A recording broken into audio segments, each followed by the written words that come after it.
goodness to me. Oh, please, oh, so exceeding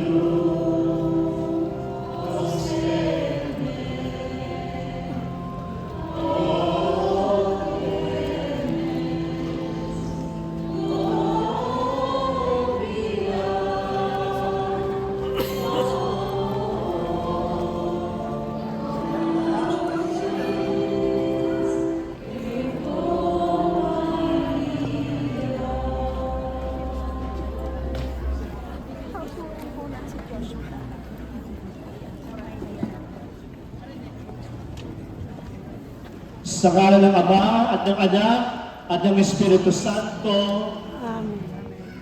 Tunay na nabuhay ang Panginoon. Aleluya.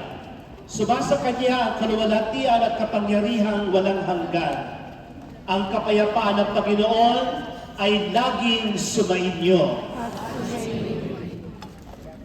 Dapat nga tayong magalang at magpasalamat sa Diyos Ama at kay Jesucristo ang anak niya.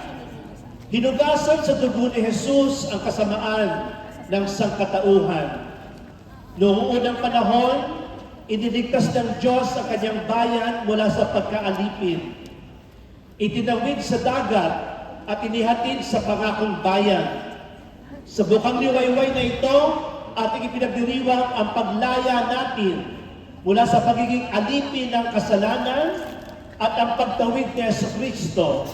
Kasama tayo mula sa kamatayan patungo sa kanyang pagkabuhay. Ipagdiwang natin ang dakilang pag-ibig ng Diyos na nagpasyang tayo'y tubusin at ang kanyang malasakit sa atin sa pamamagitan ng Jesucristo. Pakinggan natin ang salaysay ng muling pagkabuhay.